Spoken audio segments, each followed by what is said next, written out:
Sunil Gavaskar to join us live on our broadcast to talk about the win that the Indian team has just put together. Sunny bhai, yes, we are all celebrating, as you saw the pictures there on our screen. We're all celebrating this particular win.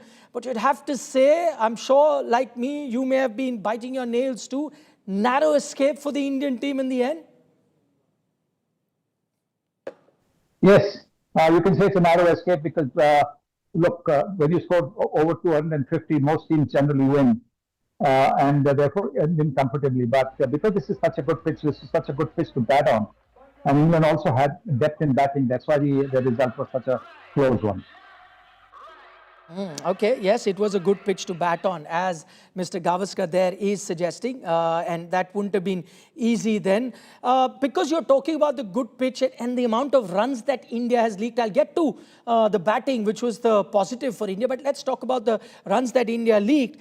Lots of questions there then for the Indian bowlers to answer after this performance? Yes, I think the question could be that, I think they didn't get, they have to decide which line to attack. And the first 6 overs are very difficult. First 6 overs become crucial. That is where they've got to get their line absolutely right. If they can get their line right, they can maybe not go for 15, 20 runs and over.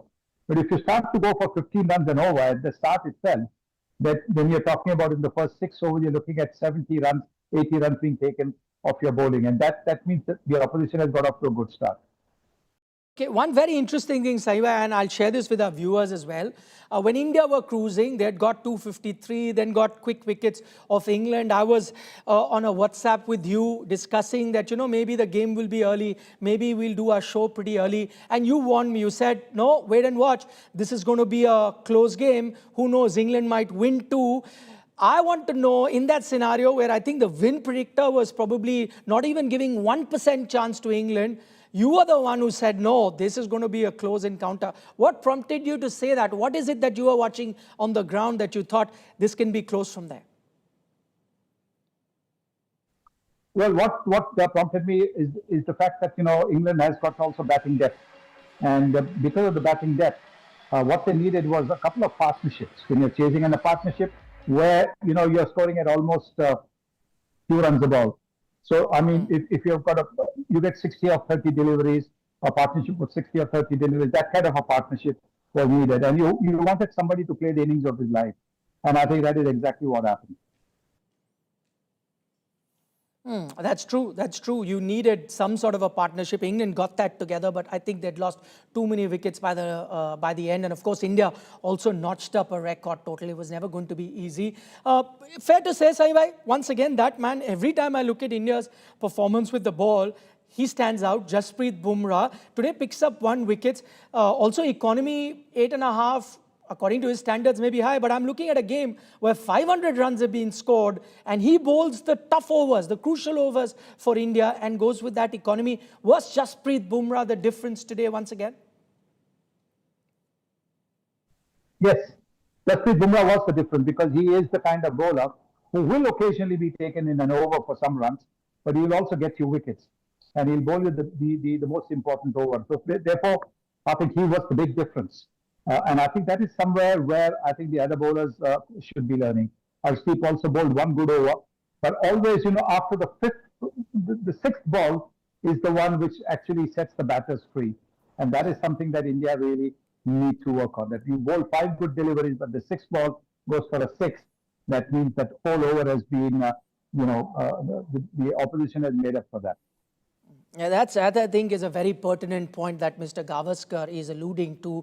You bowl few good deliveries, but it's those 1 or 2 bad balls in a over that actually puts paid to all the previous efforts that you've had. But Saibhai, we look at the scorecard. I spoke to you about Jasprit Bumrah, his economy rate. I'm going to talk to you about Sanju Samson, 89. Now, these are standout performers that you can look at the scorecard and say, yes, great contribution. One thing that will not be shown on the scorecard, was Aksar Patel's contribution while fielding. Now, fielding has been that one area that was India's problem leading up to this semi-final. I know you are one of those rare players that is, I don't think a lot of our viewers know, he got a man of the match for catching, for taking multiple catches in a game. I don't think Aksar will, Saibhai, get a man of the match today because there are better performers there like Sanju Samson. But just tell us a bit about those catches that Aksar took, and that, how did that contribute to India's win? Yes, big contribution. Particularly that catch of Will Jacks, because he ran 24 meters to his left, took the catch, had the presence of mind to toss the ball up to Shivam Dube, who also had the presence of mind to converge on the ball and to take that catch. So I think that was the big difference. Yes, I think the earlier catch also was an outstanding catch, but that time when the partnership between Bethell and Jacks was taking the game away from India, for Axar Patel to complete that catch was absolutely out of this world. Saibhai, I promised to our viewers that we'll also talk about Sanju Samson. You know, consistency is that attribute we don't look at Sanju Samson for, or we don't, appreciate that bit of his batting. We know that he's got stroke play. He looks very attractive to the eye when he's really timing it well. But consistency is something that we've seen from him in this tournament. That virtual quarterfinal versus West Indies, now 89 versus England in a semi-final. Fair to say, at the moment, he's just batting on a different planet? He's batting on a different planet, you could say. He's batting, as if he's seeing the ball as big as a planet, as if he's seeing the ball as big as the full moon today. Because, some of the shots were just outstanding. There was that front foot pull of Jofra Archer for a six, which went into the first floor of the Tendulkar stand, which just tells you. And that ball wasn't a slow delivery. It was bowled at about 148 kilometers per hour. And yet, Sanju Samson had the time to get under it and hit it over that wide long on for a massive six. Then the drives along the ground, the cut shots that he played, the pull shots, of course, he's very, very good at. He gave you an exhibition of pure batting. And, in T20 cricket, purity in batting is very seldom seen because there's a lot of cross-path shots, etc., a lot of, sort of slog shots. But in Sanju Samson's innings, you hardly ever saw that. You didn't see that against the West Indies in Kolkata, and you didn't see that today as well. Brilliant batting. I can't help but think of the occasion, Saibhai, and the venue. And you'd get what I'm trying to get to. The last time India-England played such an important semi-final of a World Cup on this particular venue, you were part of that team. In fact, that was your last game for the Indian team. That semi-final, everyone was backing India in 1987. India lost to England in that semi-final at the Wankhede Stadium. Since then, this is the first time India has played England in a World Cup semi-final at the Wankhede. That time you were there as a player, faced disappointment. This time as a commentator. I know not the same thing, but some sort of retribution you'd consider this one? Yes, I think I don't have happy memories of my last ever match for India, where in the semi-final, England beat India in the first ever World Cup that was played away from England and the Reliance World Cup at home. So I don't have many happy memories. And therefore, whenever there's a semi-final in Mumbai, in the Wankhede Stadium, you just tend to feel a little bit nervous. But this was an outstanding performance. To keep your nerve the way that they did, despite the fact that they were getting a hammering in the middle overs, it really speaks volumes of this team's character.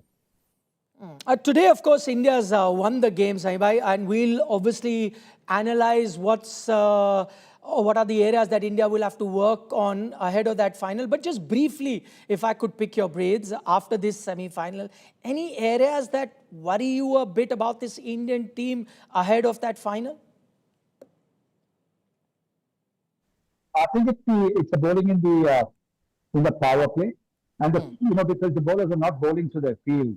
I know it's very difficult with just two fielders outside the 30-meter circle to be able to restrict the runs. But one can understand the shots that are played. But when you are allowing the batters to play all the reverse sweep and all those different shots because you're bowling a different line, that makes it difficult to then control the flow of runs.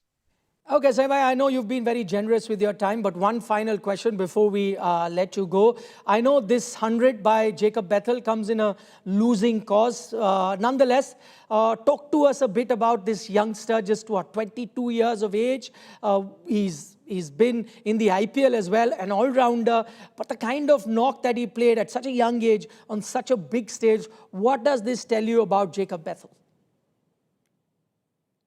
Oh, it's a brilliant 100. I mean, from somebody who's been talked about so highly in England as the future of England, batting along with their skipper, Harry Brook. Brilliant, absolutely, because again, the kind of innovativeness that he showed, some of the shots that he played, some of the control that he had over the shots that he played, some of the shots that were up in the air for sixes, and some of the shots that he played along the ground for boundaries. Basically, he just seemed to know where the fielders were not standing, and he was hitting the ball between those fielders and getting the boundaries. So that outstanding batting. And really, I think 100 in any form of the game is amazing, but 100 in a T20, where you hardly ever get too many deliveries to play yourself in, is out of the world.